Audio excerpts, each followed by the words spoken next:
নমস্কার বন্ধুরা, আজকে আমি আবার চলে এসেছি তোমাদের সামনে একটি নতুন লাভ রিডিং নিয়ে। তো চলো শুরু করছি রিডিং। দেখে নেব তোমার ভালোবাসার মানুষ তোমাকে নিয়ে এই মুহূর্তে কি ফিল করছে। আর অবশ্যই বলবো এই রিডিং কিন্তু সবার জন্য, সমস্ত জেন্ডারের মানুষ, সমস্ত রাশির মানুষ, সমস্ত ডেট অফ বার্থের মানুষ তোমরা এই রিডিং দেখতে পারো। আর অবশ্যই বলবো, যদি এই রিডিং তুমি সার্চ না করেই তুমি পাও, তাহলে তো জানবে যে অবশ্যই এই রিডিংয়ের মধ্যে তোমার জন্য কিছু না কিছু মেসেজেস অবশ্যই আছে। আর আমার রেগুলার ভিউয়ার্সরা তো অবশ্যই রিডিং দেখছো এবং তার মধ্যে থেকে প্রচুর উপকার পাচ্ছ, সেটা তোমরা রিভিউও দিচ্ছ। তো তোমরা যদি এই যে একটা উপকারিতা র্যান্ডামলি পেতে চাও, তাহলে অবশ্যই রেগুলারিটি মেনটেন করে রিডিংটা দেখতে থাকো। আর অবশ্যই এনার্জি এক্সচেঞ্জের জন্য অবশ্যই thank you God, thank you universe অবশ্যই টাইপ করো। আর যারা যারা এখনো পর্যন্ত সাবস্ক্রাইব করে নাওনি, তারা অবশ্যই সাবস্ক্রাইব করে নাও। তো চলো বন্ধুরা, শুরু করছি রিডিং। দেখে নেব তোমার ভালোবাসার মানুষের আজকের কারেন্ট ফিলিংস কি আছে।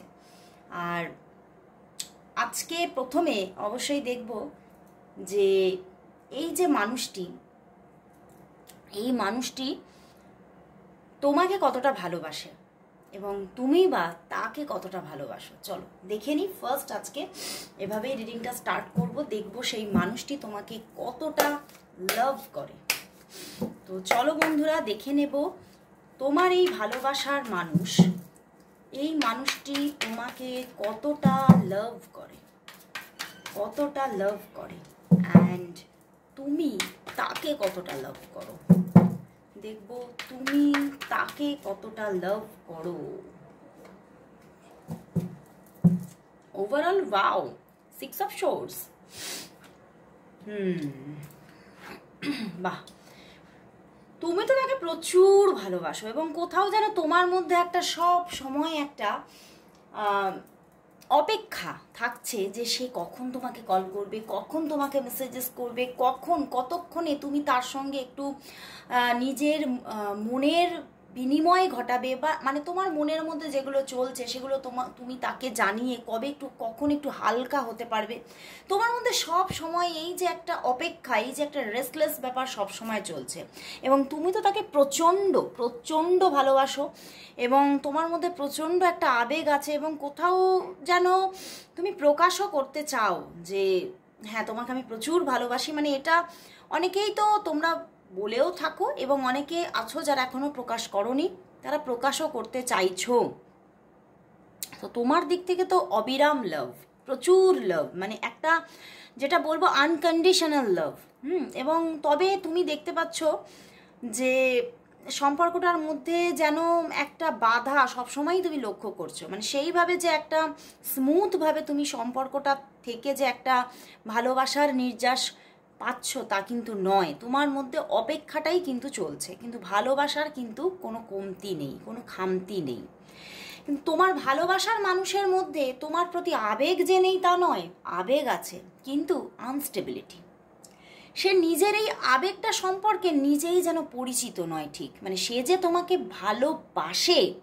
কারণ দেখো, ওভারঅল বটম ডেকে কিন্তু 6 অফ সোর্স, তো সেখানে কোথাও দুজনের তরফেই কিন্তু আবেগ আছে, কিন্তু কোথাও তোমার ভালোবাসার মানুষ নিজেই পরিচিত নয় নিজের আবেগটা সম্পর্কে।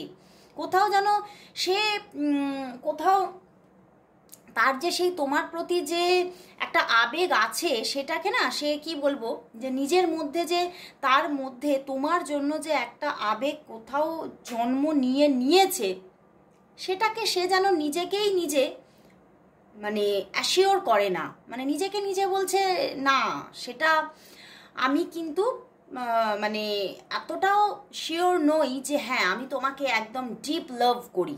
বুঝতে পেরেছো? তো সেখানে তার যে ভালোবাসার মধ্যে একটা আনস্টেবিলিটি আছে। কখনো কখনো সে বুঝতে পারছে যে হ্যাঁ তোমার প্রতি আমার একটা আবেগ আছে, কিন্তু কখনো কখনো সে কিন্তু কোথাও সেই আবেগটাকে কিন্তু প্রায়োরিটি দিচ্ছে না এবং সে কিন্তু তোমার সঙ্গে সেই জন্যেই একটা আনস্টেবিলিটি রাখছে। মানে স্টেবলভাবে যোগাযোগ রাখতে চাইছে না বা স্টেবলভাবে নিজেকে তোমার কাছে সারেন্ডার করছে না, কোথাও যেন মাঝে মাঝে নিজেকে গুটিয়ে নিচ্ছে। কারণ তার যে আবেগ সেই আবেগকে কিন্তু সে প্রশ্রয় দিচ্ছে না।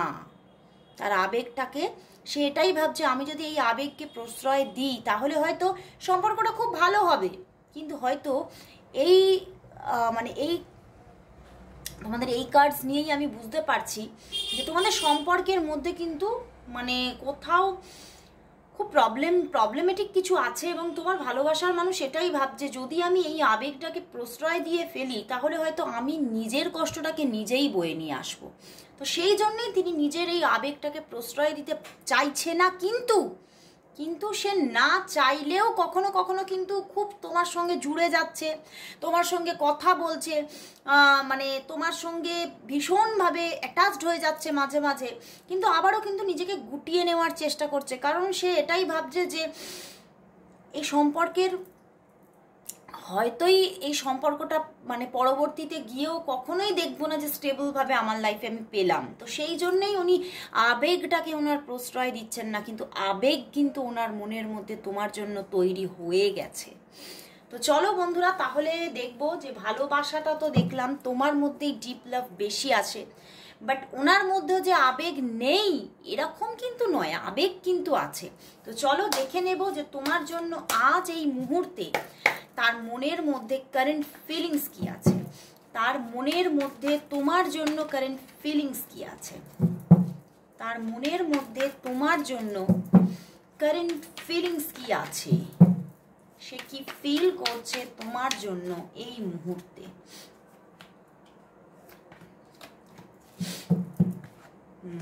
Four of Swords, Three of Wands, but Temperance and Ace of Swords. Wow, তোমার জন্য প্রচুর একটা, আমি বললাম না, মনের মধ্যে দেখো এই মুহূর্তে কিন্তু সে তোমার জন্য প্রচুর একটা ভালোবাসাকে ফিল করছে, এবং কোথাও মানে তার মনের মধ্যে দেখো টেন অফ সোর্স, সে কিন্তু যেন তোমাকে ভালোবেসে কোথাও সে যেন মানে নিজের বুকের মধ্যে একটা ক্ষতকে নিয়েছে। এই মুহূর্তে সে একটা নিজের মধ্যে নিজে এই ভালোবাসা থেকে একটা ক্ষত অনুভব করছে, যে যতই তোমার কাছে এগিয়ে যাচ্ছি আমি, যত তোমার দিকে এগিয়ে যাচ্ছি আমি, ততই কিন্তু আমি নিজে কষ্ট পাচ্ছি, এটা আমি দেখতে পাচ্ছি। কারণ দেখো উনি কিন্তু সেই কষ্ট, এই সম্পর্কের মধ্যে কষ্টটাই যাকে বলা যায় না, সেই একটা কথা আমরা প্রবাদ বাক্য পুরনো দিনে বলতাম, ষাঁড় ভেবেছি গাছতলা, সেই রকমই মানে উনি কোথাও ষাঁড় ভেবে ফেলেছেন যে এই সম্পর্কের মধ্যে কিছু নেই, এই সম্পর্কটা আদৌ কোনোভাবেই মানে যাকে বলা যায় এই সম্পর্কটা কোনোভাবেই রান করবে না, চলবে না, এগোবে না। তো সেই জন্যই উনি কোথাও নিজের আবেগকে খালি কন্ট্রোল করার চেষ্টা করছে, এবং এই মুহূর্তেও দেখো থ্রি অফ ওয়ান্ডস, নিজেকে উনি কিন্তু খালি আগলাচ্ছে, নিজেকে উনি তোমার থেকে সরিয়ে রাখার চেষ্টা করছে। কেন? ওয়াই? কারণ উনি বুঝতে পারছে যে কোথাও তোমার জন্য ওনার ভিতরে একটা কোথাও মানে চাহিদা তৈরি হচ্ছে তোমার জন্য, যে ওনার মন তোমাকে চাইছে, এবং কোথাও কিন্তু উনি তোমাকে মানে নিজের ফ্যামিলির একটা অংশ হিসেবে পেতে চাইছে। কারণ উনি কোথাও বুঝতে পারছে তোমাকে যদি উনি নিজের ফ্যামিলির অংশ হিসেবে পেতে পারেন তাহলে ওনার মতো সুখী আর কেউ হবেই না। তো সেই জন্যেই উনি কিন্তু মানে মানে তার মন কোথাও কিন্তু এগিয়ে পড়েছে, কিন্তু যেটা তুমি দেখতে পাচ্ছ যে উইথড্রল হয়ে আছেন উনি হয়তো তোমার সঙ্গে কথা বলছে না, কিন্তু উনি তোমার কাছেই আছেন, ওনার মনটা তোমার কাছে আছে, নিজেকে উইথড্রল করে রেখেছেন, নিজে তোমার থেকে দূরে আছে, কিন্তু ওনার মনটাকে তোমার থেকে দূরে রাখতে পারছে না। কোথাও দেখো এসব সোর্স, উনি তোমার সঙ্গে কথা বলার জন্যই ব্যস্ত, ওনার মন কোথাও তোমার কাছেই আছে, এবং উনি ভীষণভাবে তোমার থেকে একটা কোথাও শান্তি পেতে চাইছেন। মানে উনি কোথাও যেন তোমার সঙ্গে কথা বললেই না একটা পিস ফিল করেন, এবং সেই পিসটা উনি পেতে চাইছেন, সামগ্রিকভাবে পেতে চাইছেন, সারা জীবন পেতে চাইছেন। এবং উনি জানেন উনি যদি তোমার দিকে এগোন তাহলে রিলেশনশিপটা তো খুবই সুন্দর হবে, কারণ তুমি তো সেই ভালোবাসার ডালি নিয়ে বসেই আছো, কিন্তু উনি নিজে থেকে উইথড্রল হচ্ছেন।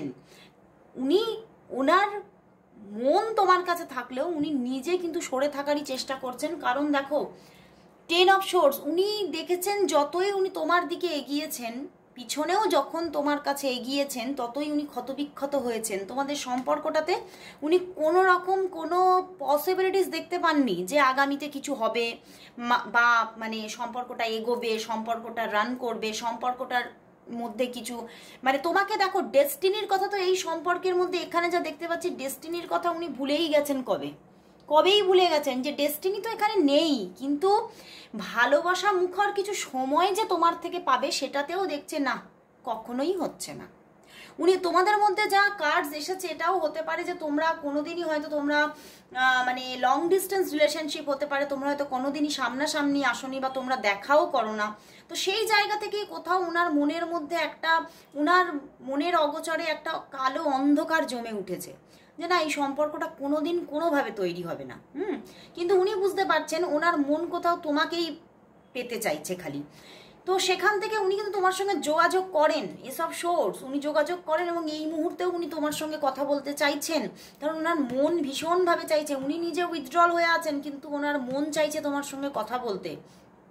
তো সেই জন্যে উনি কিন্তু মানে এখন এই মুহূর্তে আমার এটাই চ্যানেল হচ্ছে না, উনি ওনার বাড়ির মধ্যেই রেস্ট নিচ্ছেন বা বাড়িতেই আছেন, কোনো কর্মজীবনেও উনি এখন নেই, কর্মক্ষেত্রে নেই, উনি ওনার বাড়িতেই আছেন যে সময় তোমরা রিডিংটা দেখছো। এবং উনি কিন্তু কোথাও যেন এই সম্পর্কের হার্ডলসটাকে সহ্য করতে করতে করতে করতে ভীষণ ক্লান্ত এই সময়, এবং উনি তোমার কথাই ভাবছে, তোমাকেই উনি চাইছে, ফ্যামিলির ভিতরে তোমাকে চাইছে, কিন্তু কোথাও উনি দেখছেন কিছুতেই কিছু হচ্ছে না। উনি কিন্তু একটা সময় হয়তো অনেক চেষ্টাও করেছেন, অনেক প্ল্যানিং মারফত চেষ্টাও করেছেন, কিন্তু দেখেছেন কিছুই হয়নি। তো সেই জন্যেই কিন্তু আজ কিন্তু উনি উইথড্রল থাকার একটা সিদ্ধান্ত কোথাও নিচ্ছেন, কিন্তু পারছেন না, উনি সবসময় কিন্তু পেরে উঠছেন না। তো এখানে যা কার্ডস এসেছে আমার তো মনে হচ্ছে আজকে ওনার দিক থেকে তোমার দিকে মানে এই মুহূর্ত থেকে হয়তো 5 আওয়ার্স পরে গিয়ে মেসেজেস আসতে পারে, যোগাযোগ আসতে পারে, কথা বলতে চাইছেন উনি তোমার সাথে। তো চলো বন্ধুরা তাহলে দেখে নেব যে তাহলে তোমাদের সম্পর্কের কামিং 15 ডেজ কি আসতে চলেছে, তোমাদের সম্পর্কের মধ্যে কামিং 15 ডেজ কি আসতে চলেছে। চলো দেখে নি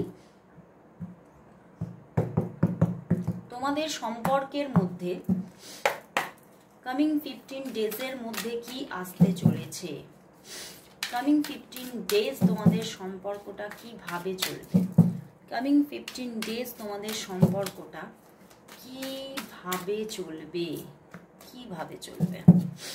চলো দেখে নি। ওয়াও, দ্য ফুল কার্ড, একদম উনি যোগাযোগ করবেন, S of wands and the moon card. দেখো উনি তোমার দিকে এগোনোর জন্য ব্যস্ত, এবং কামিং 15 ডেজের মধ্যে তোমাদের মধ্যে যোগাযোগ আসছে, কথাবার্তা আসছে, এবং একটা কোথাও স্ট্রং বন্ডিং আবারও তৈরি হতে চলেছে। দেখো উনি না আটকে যাচ্ছে, এই যে মানে এখানে কোনো থার্ড পার্টি সিচুয়েশন থাকতে পারে, সেই জায়গা থেকেই উনি হতাশায় আছেন, বুঝতে পেরেছো। এখানে থার্ড পার্টি সিচুয়েশন আছে এবং উনি প্রচুর হতাশার মধ্যে চলে যাচ্ছেন, এবং সেই জন্যই উনি কিন্তু তোমার সঙ্গে যোগাযোগ করবেন কামিং 15 ডেজের মধ্যে। তোমরা যদি পজও থাকো, তোমাদের রিলেশনশিপটা যদি পজ হয়ে থাকে বা অফ হয়ে থাকে, তাহলে একদম 1 থেকে 15 দিনের মধ্যে যোগাযোগ আসছে, কথাবার্তা হচ্ছে, রিলেশনশিপটা কোথাও যেন আবারও যেন কিছুটা হলেও যেন মনে হবে তোমাদের যে একটু হলেও যেন পজ থেকে বেরিয়ে চলতে আরম্ভ করেছে, মানে ওয়াকিং, হাঁটতে আরম্ভ করেছে, রান না হলেও হাঁটতে আরম্ভ করেছে। এবং উনি কিন্তু মনে মনে আরো বেশি কিছুই চাইছে। দেখো দ্য হাই প্রিস্টেস, মনে মনে কিন্তু উনি অনেক কিছু চাইছে, মনে মনে কিন্তু এই 15 ডেজের মধ্যে মানে এই যে তোমাদের সম্পর্কটা কিছুটা হলেও এগোবে, তো এই মানে উনি কিন্তু মনে মনে কিন্তু তোমাকে কোথাও নিজের ডিভাইন কাউন্টার পার্ট হিসেবে পেতে চাইবেন, এবং তোমাকে বোঝাতেও চাইবেন যে দেখো আমি কিন্তু তোমাকে বিয়ে করতে চাই। তো এই রকমভাবে তোমাকে বোঝাবেও, সেই ভাইবস ক্রিয়েট করবেন উনি এই 15 ডেজের মধ্যে। তবে থার্ড পার্টি সিচুয়েশন থেকে হয়তো মানে তোমাদের দেখা হওয়াটা একটু মুশকিল আছে, কিন্তু কথাবার্তা প্রচুর হবে, ভিডিও কলিং পর্যন্ত আসার চান্সেস আছে। অ্যান্ড কোনো প্ল্যানিং কিন্তু উনি তোমার সঙ্গে করতে পারেন যে চলো কোথাও ছোটোখাটো হলেও একটা ট্রিপ যদি হয়, একটু যদি দেখা হয়, সেটা যদি 1 আওয়ারের জন্য হয় বা 15 মিনিটসের জন্য হয় তাও ঠিক আছে, কিন্তু একটু হওয়া দরকার, এরকম কিছু প্ল্যানিং উনি তোমার সঙ্গে করতে পারেন। বাট হতাশার কথাও উনি তোমাকে প্রচুর বলবেন, এবং দুজনেই এমন একটা সিচুয়েশন আসতে পারে থার্ড পার্টি নিয়ে যে হতাশা, সেই নিয়ে প্রচুর ডিসকাশনও হবে তোমাদের মধ্যে এই 15 ডেজের মধ্যে। তো 15 ডেজ কোথাও দেখতে পাচ্ছি যে পিছনের একটা অন্ধকারাচ্ছন্ন আকাশ থেকে তোমরা কিন্তু কিছুটা হলেও কিন্তু এবারে রৌদ্রোজ্জ্বল আকাশকে দেখবে।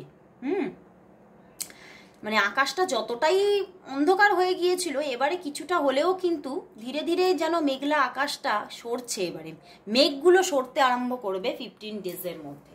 তো খুব ভালো লাগলো, 15 ডেজ কিন্তু তোমাদের মধ্যে অনেকটাই ভালো জায়গা ক্রিয়েট হচ্ছে। তো চলো বন্ধুরা, এবারে দেখে নেব এই সম্পর্কের মধ্যে ইউনিভার্স কি মেসেজ দিচ্ছে, এই সম্পর্কের জন্য ইউনিভার্স কি মেসেজ দিতে চলেছে, এই সম্পর্কের জন্য ইউনিভার্স কি মেসেজ দিচ্ছে, ইউনিভার্স এই সম্পর্কের জন্য কি মেসেজ দিতে চলেছে, দেখি কি মেসেজ দিতে চলেছে। Wow, the beginning. দেখো বিগিনিং, একটা এন্ড হচ্ছে, কষ্টের, দুঃখের, হতাশার এন্ডিং আসছে। ইউনিভার্স বলছে একটা গ্রেট বিগিনিং হতে চলেছে, দুজনের দু তরফ থেকেই অ্যাকসেপ্টেন্স আসছে এবং সম্পর্কটা কোথাও গ্রোথ পেয়ে যাচ্ছে। তো সম্পর্কটার মধ্যে যে এন্ডিংটা এসে গিয়েছিল, মানে তোমরা ভাবছিলে এন্ডিং হয়ে গেছে, এটার আর কিছুই হওয়ার নেই, বাট ইউনিভার্স বলছে no, this is not right, এখানে আবারও স্টার্টিং দেখবে। এবং যে দুঃখ যে কষ্ট তোমাদের দুজনের মনের মধ্যেই তৈরি হয়ে আছে, কোথাও তোমরা সেগুলোকেই মানে আদর যত্ন করে মনের মধ্যে রেখে দিয়েছো কষ্ট দুঃখগুলোকে, সেগুলো না, এগুলো আর থাকছে না, এগুলোকে এবার বিদায় দেওয়ার সময় এসে গেছে। এবারে কিন্তু একটা তোমাদের মধ্যে সুন্দর স্টার্টিং আসতে চলেছে এবং কোথাও কিন্তু একটা নতুন দরজা খুলে যাচ্ছে, তুমি দেখতে পাবে। খুব ভালো লাগলো বন্ধুরা, অবশ্যই সবাই thank you God, thank you universe type করো। আর যারা যারা প্রচুর প্রবলেমের মধ্যে আছো, যারা মানে আরও বেশি করে দুজনের ডেট অফ বার্থ নিয়ে, মানে যারা চিন্তা করছো বিয়ের দিকে এগোবে, তাদের অবশ্যই বলবো দুজনের ডেট অফ বার্থ নিয়ে একটু ম্যাচ মেকিং করে নেওয়া দরকার। তো তারা অবশ্যই চলে আসো আমার চেম্বারে। চেম্বার অবশ্যই ফিমেলদের জন্যই অ্যালাউ আছে। তো যারা যারা ফিমেলরা আসতে চাইছো তারা অবশ্যই বুকিং করে নাও, কারণ এখানে চেম্বারে আসলে তোমরা ম্যাচ মেকিং করাতে পারবে, তার সঙ্গে হস্তরেখা বিচার এবং তার সঙ্গে ট্যারট রিডিং অবশ্যই। তো যারা যারা আসতে চাইছো জলদি বুকিং সেরে রাখো। তো আজকের মতো এখানে শেষ করছি বন্ধুরা, আবার চলে আসবো কাল ঠিক এই সময়। ততক্ষণের জন্য সবাইকে গুড বাই।